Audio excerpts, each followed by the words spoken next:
Hello everyone, and welcome to another episode of RPGs with Paddy. I'm Paddy. In today's episode, we're going to look at the final entry for Numenera as part of the new Game Master Month program. Sorry for the delay in getting this out to you, but hopefully it was worth the wait. Don't forget to like and subscribe if you enjoyed the video. Now, let's get into it. So, as we prepare to run our first game of Numenera, we need to understand character creation a bit more. We need to be able to guide the players through it. So, there's a bit more reading for us, as you can see here. So, in this chapter about characters, first we'll look at the three important stats, the only three stats you'll have. They are might, speed, and intellect. Might is a measure of how strong and durable you are, so it measures both your strength but also your health. Speed is your speed and your physical coordination, so things like quickness, movement, dexterity, and reflexes. Intellect is how smart, knowledgeable, and likable your character is, so it includes things like your education, your wisdom, intelligence, reasoning, charm, charisma, stuff like that. So for each of these three stats, we have two components: your pool and your edge. And it says here, your pool represents your raw innate ability, and your edge represents knowing how to use what you have. Your pool is a general representation of your ability in that stat. And when you are injured, sickened, attacked, or you use your skill, you will temporarily lose points from the appropriate pool. To get it back, you can rest or use some special abilities, or possibly some Numenera as well. Your edge is how well you can use pool points from your stats. When you are doing something that requires you to spend pool points, subtract the appropriate edge. The example given here is that if you have a mental blast ability and it costs 1 point from your intellect pool, you would subtract your intellect edge from that. If the edge reduces the cost to 0, you can use that ability for free. Your edges for each stat are independent of each other. So you have one for might, one for intellect, and one for speed. When an edge reaches 3, you can apply 1 level of effort for that stat for free. Effort is one of the ways that you can reduce the difficulty of a task. For beginning characters, applying effort requires spending 3 points from the appropriate stat pool, but your edge can reduce this cost. This will reduce the difficulty level of the task by 1, but remember, you have to decide to use it before you roll. You can reduce a task difficulty by multiple levels by spending more. The first one costs 3 pool points, and all subsequent ones cost 2 pool points. First, calculate the total cost of all effort you are spending, and then reduce that by your edge. Only deducted once, not per level of effort, or otherwise you would have unlimited effort. You are limited by the number of pool points you have, but also your effort score. A first tier character only has an effort score of 1, and so can only reduce the difficulty through effort by 1 level, which would cost 3 pool points less any edge that you have in that stat. Another way to spend effort is to inflict extra damage. Each level of effort you spend, you deal an additional 3 damage. If you're using an attack that applies to an area rather than an individual, the damage is only increased by 2, but it applies to all targets in the area. Once you have an effort of 2 or more, you can use it in multiple ways. You could use effort to make a task easier, and another effort to inflict more damage. You can only use your edge for one of these, not both.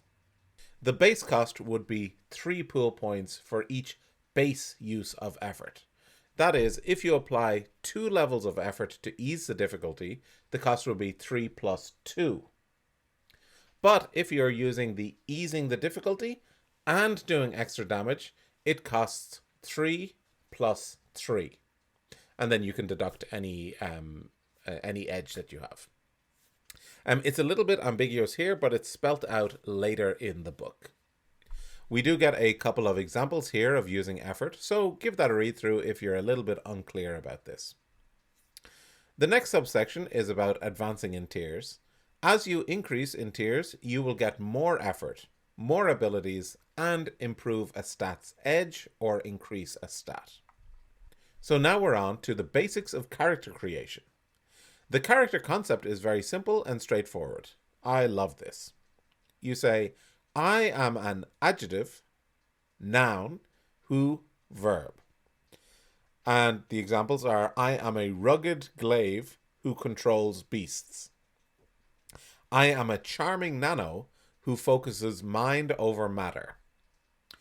The noun is your character type. So there's 3 types. There's glaive, jack, or nano. We'll go into a little bit later. The verb is your focus, what your character does best. And the adjective is your descriptor, what defines your character. You don't have to come up with these originally. There's a list to choose from here, which we'll go into in the next few pages. Then there's a little bit more about special abilities you can learn as you advance to different tiers.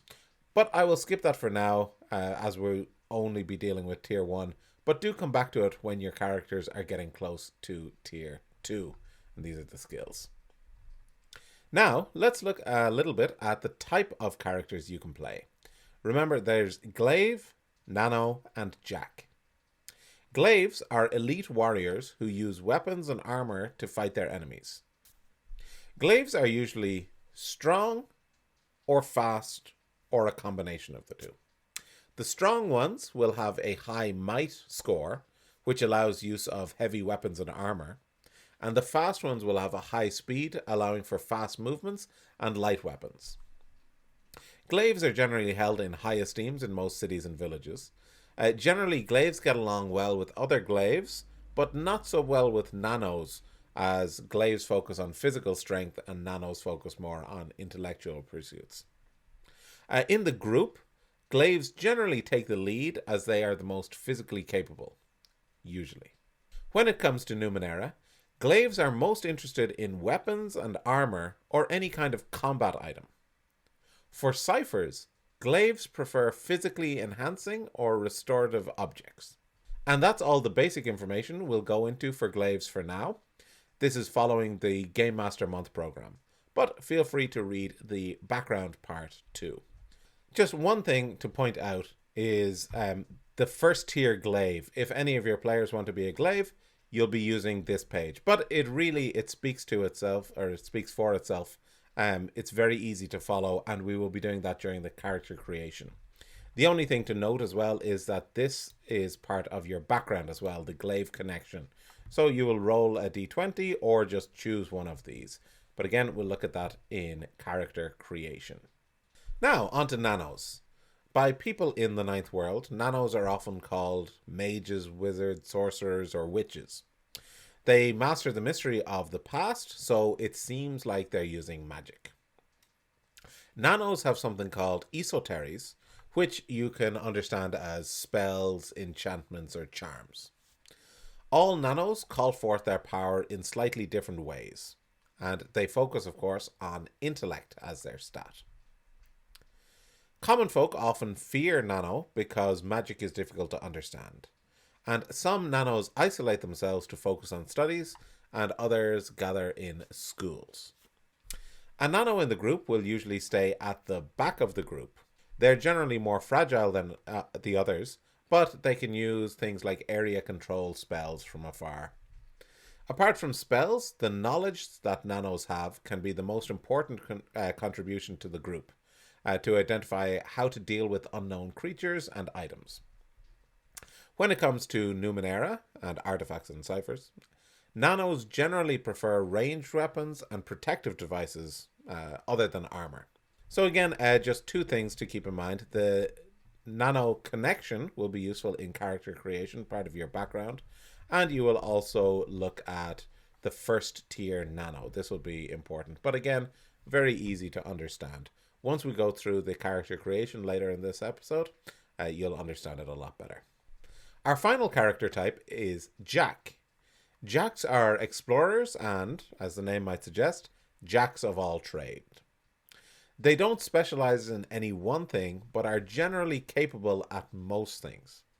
They can be things like artists, hunters, rogues, scouts, etc., and no two jacks are the same. Generally, they are well respected in the communities. While glaives protect the city and village with raw brute strength, jacks make sure that everything runs smoothly and that they can repair things within the community. In the group, jacks fall somewhere between glaives and nanos, with some combat skill and reasonable intellect. However, they're not the best fighters or the best users of Numenera, but they usually are the best at other skills such as climbing, picking locks, MacGyvering things, and so on. Jacks love any Numenera that give them more options. For example, something to allow you to communicate at long distances, walk through walls, or put foes to sleep, and stuff like that.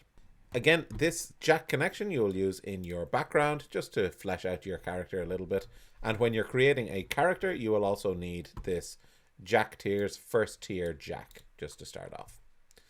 But that is all we will go into for the character types.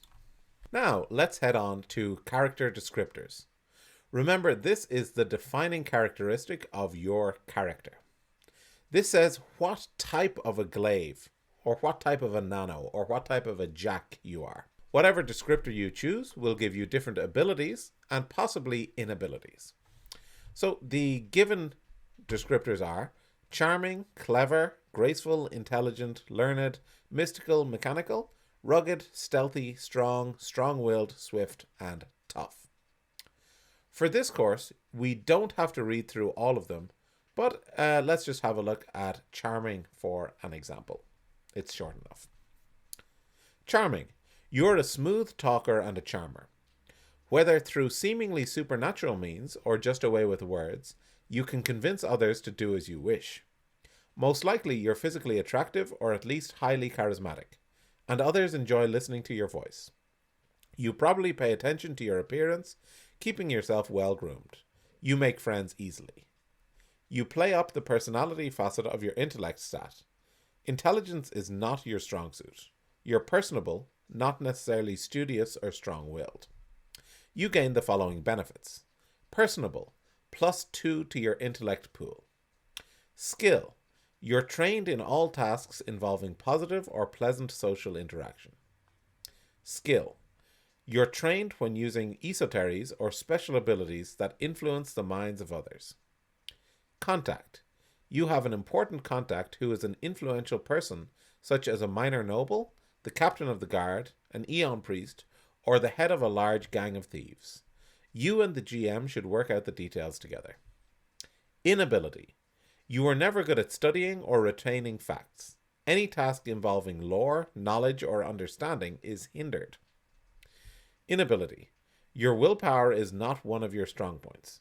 Whenever you try to resist a mental attack, you are hindered. Additional equipment. You've managed to talk your way into some decent discounts and bonuses in recent weeks. As a result, you have 10 extra shins jangling in your pocket. Initial link to the starting adventure. From the following list of options, choose how you will become involved in the first adventure. 1. You convinced one of the other PCs to tell you what they were doing. 2. You instigated the whole thing and convinced the others to join you. 3. One of the other PCs did a favor for you, and now you're repaying that obligation by helping them with the task at hand. 4. There is a reward involved, and you need the money. So that's what a descriptor looks like.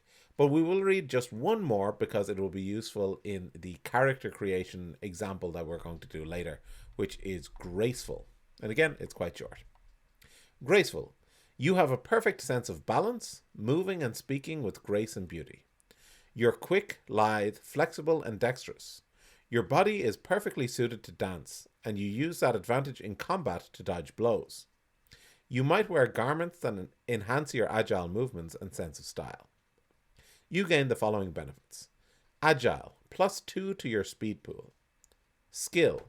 You're trained in all tasks involving balance and careful movement. Skill. You're trained in all tasks involving physical performing arts. Skill. You're trained in all speed defense tasks. Initial link to the starting adventure. From the following list of options, choose how you become involved in the first adventure. 1. Against your better judgment, you joined the other PCs because you saw that they were in danger. 2. One of the other PCs convinced you that joining the group would be in your best interest. 3. You're afraid of what might happen if the other PCs fail. 4. There is a reward involved and you need the money. So, the third and final part of our character's defining sentence is the character focus. This makes you even more unique. While two characters in the group can have the same descriptor, which we just saw above, although I would probably advise against it, at least starting, no two characters in a group should have the same focus. When you choose a focus, you get a special connection with one or more of your fellow characters. Each focus gives ideas to the GM and to the player for effects and consequences of really good or really bad rolls. You will get more abilities from your focus as you advance through the tiers. These abilities may be actions, which require an action to complete, or an enabler, which improves other actions, but is not an action itself. There's a long list here of foci, longer than we had for descriptors, with 27 distinct foci. This is great because, as I mentioned above, we really do need different foci for each character in the group, so it's good that there's a wide range here. Again, for the new Game Master Month program, we don't need to read through all of them, but you can have a flick through them if you want. But we will have a look at the first one as an example, and this will come up later in our character creation example. So let's check out Bears a Halo of Fire. You can create a sheath of flames around your body. You leave scorch marks wherever you go, and you can't handle combustible objects without first dousing your inherent flames. Your special abilities, such as nano-esoteries, are tainted with flame. Fiery visuals accompany your powers, and in some cases, your predilection for flame actually reshapes your abilities to take on a fiery nature where none existed before. You probably wear red and yellow, or perhaps black. Although most of those who take up this mantle are nanos, flame-wielding glaives and jacks are fearsome indeed. Connection. Choose one of the following. 1. Pick one other PC. Through a quirk of fate, your fire cannot harm that character. 2. Pick one other PC. You burned this character by accident, and they still have a scar. 3. Pick one other PC. You're always trying to impress them with your fire, but you're not sure why. 4. Pick one other PC. When you're near this character, sometimes your flames burn with weird patterns. Additional equipment. You have an artifact, a device that sprays inanimate objects to make them fire resistant. All of your starting gear has already been treated unless you don't want it to. Fire powers. Your special abilities that would normally use force or other energy, such as electricity, instead use fire. For example, force blasts from onslaughts are blasts of flame, and flash is a burst of fire. These alterations change nothing except the type of damage and the fact that it might start fires. As another example, barrier produces a wall of roaring flames. In this case, the alteration changes the esotery so that the barrier is not solid but instead inflicts 1 point of damage to anything that touches it and 4 points of damage to anyone who passes through it. So that's specific abilities and esoteries, which we haven't gone through, so don't worry if you didn't understand all of that. Just saying any kind of magic that you do has a flame sense to it rather than something else. Even fighting moves such as no need for weapons might mean your hands and fists are surrounded by flames. Minor effect suggestion. The target or something near the target catches fire. Major effect suggestion. An important item on the target's person is destroyed. So you can see it levels up by tier here. So we've got tier 1, tier 2, tier 3, all the way up to tier 6. But for now, we'll just focus on tier 1. At your command, your entire body becomes shrouded in flames that last up to 10 minutes. The fire doesn't burn you, but it automatically inflicts 2 points of damage to anyone who tries to touch you or strike you with a melee attack. Flames from another source can still hurt you. While the shroud is active, you gain plus 2 points of armor that protect only against damage from fire from another source. And this is an enabler. So that means this doesn't take up an action, it's just a passive effect that will have an effect on other actions that you take. And to activate this, it will cost 1 intellect point. If you happen to have an intellect edge, then you can use this for free. And remember, it lasts for 10 minutes. Now, the final part of our task for this final entry is character creation walkthrough. So let's make a simple character. This is on pages 406 and 407 of the core book, but I'll just animate the character sheet here for you. Step 1. Write our character's name, descriptor, type, and focus. For this example, let's say I am a graceful glaive who bears a halo of fire. Step 2. Fill in your stat pool as determined by your type, descriptor, and focus. This character is a glaive, so he has a starting might of 11, speed of 10, and intellect of 7, plus an additional 6 points to go anywhere. Let's put 3 points to might, 1 point to speed, and 2 to intellect for totals of might 14, speed 11, and intellect 9. The graceful descriptor gives plus 2 to speed. Some foci add to your pools, but bears a halo of fire does not add points. Step 3. Fill in your edge stats as determined by your type. Glaives have a might edge of 1, a speed edge of 1, and an intellect edge of 0. Step 4. Fill in your skills and inabilities from your type, descriptor, and focus. As a glaive, I get 1 physical skill to be trained in. Let's go with jumping and write that down.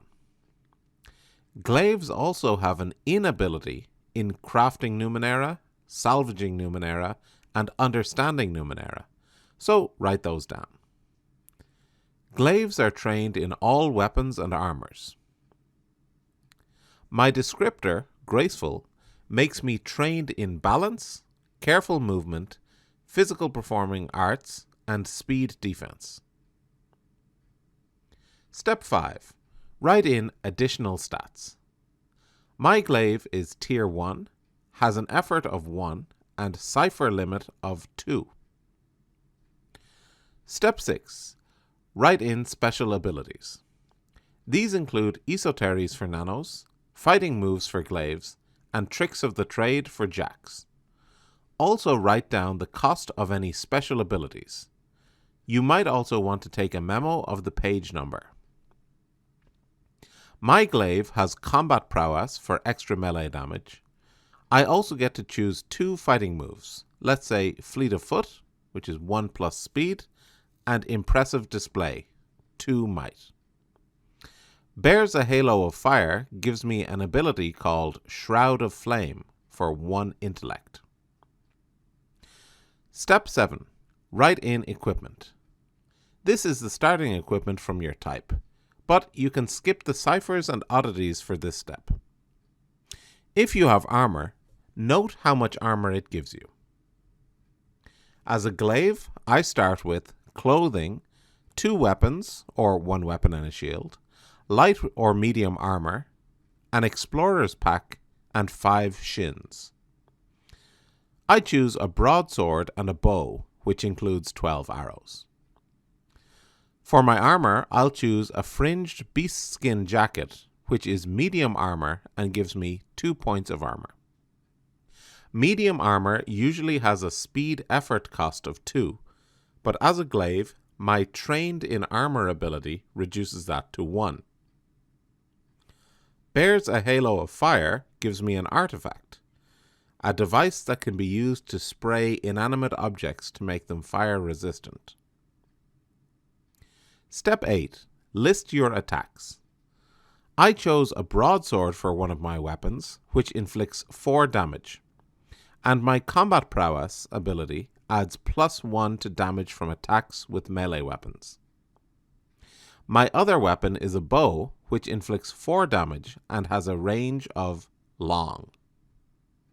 My special ability, Shroud of Flame, isn't something I actively use to attack with, but it hurts enemies who hit me, so I write it in the attacks box so I remember to use it. Step 9. Add ciphers and oddities. Ask your GM if you are using the default starting ciphers and oddities for your type, or if the GM is going to choose for you. Let's go with the standard default. So a glaive will get a density nodule and a rejuvenator, and the oddity will be a blob of clay that takes on various mysterious shapes when left alone. Step 10. Include your background. For my glaive connection, I'm going to choose a past as a bouncer in a local bar. My focus allows me to choose a PC in the group who isn't harmed by my fire. Last, my descriptor connects me to the current adventure, and I'll choose that I joined the other PCs because I saw they were in danger. And that's it. Step 11 is just a reminder to keep a track of damage, recovery rolls, XP, and advancement as you play. So just jumping back to the new Game Master website, it says here that Numenera has a nice built-in mechanism to the character creation, which helps bring the disjointed characters together. So each character has a built-in hook to connect to at least one other character, and several options to connect to the first adventure. These come from the focus and the descriptor, respectively. After creating characters, do spend a few moments just discussing how these connections work and how to make narrative sense of the different connections. After that, we get a list of the steps that we have gone through to get to this stage. And it's really good to just reflect on all the work that we've done and how far we have come by now. So let's just check it out. So you have read the rules for and an adventure. You've read through the adventure, much of it more than once. You've given some thought to the encounters, enough to bring them to life, but not too much because that tends to presuppose too much. You set up the time and place and your players are ready to go. You have a sense of what they expect or will enjoy. You're familiar with the general rules. It sometimes feels like you're not familiar enough, but trust me, that's natural. You and your players will do fine, and you'll gain confidence as you go. Absolutely, that is the number one piece of advice I would give to any game master. Don't worry if you don't know all the obscure rules. Don't worry if you forget a rule. Just go with it. The more you play, the more smoothly it'll go and the more natural it will feel. You've watched the How to Play Numenera video, so you've seen the game in action. You've read up on character generation, and you've gathered up all the stuff you need. And most of all, you know that you don't have to be the ultimate expert on the game's rules or setting. You're ready to be creative, to work your way through any pitfalls that arise in play, and to be spontaneous. You have what you need, and you have what it takes. That's it. That's all the secret ingredients. You are ready. Go run your game. So, whether you're finishing this now at the same time as me, or later in the year, or even many years from now, you have my warmest congratulations. It's a great step to learn a new RPG system and then to run it for some friends. It's an amazing feeling. Don't worry if everything doesn't go perfectly in the first session. Things start getting much, much smoother as you go on. If you and your group enjoy it, keep playing it. And maybe start trying to write your own adventures as well. This core book, Discovery, has a lot of information and suggestions to help you with that. The core book also has another adventure connected to the Taker of Sorrows, the Vault of Reflections, and another unconnected urban adventure called Legacy. After that, you can look into Numenera Destiny, which has a whole load of new rules and 4 new adventures. The Devil's Spine is a supplement that has 3 longer adventures, and Weird Discoveries has 10 short one-shot adventures. But, of course, making your own adventures can also be a lot of fun. I'll probably review some more of these when I get around to them, so if that sounds interesting, don't forget to like and subscribe, and importantly, let me know in the comments what you want to see in future videos. Alright, so that is everything for today. Enjoy running the Taker of Sorrow, and let me know how it goes. And I will see you in the next video. Bye!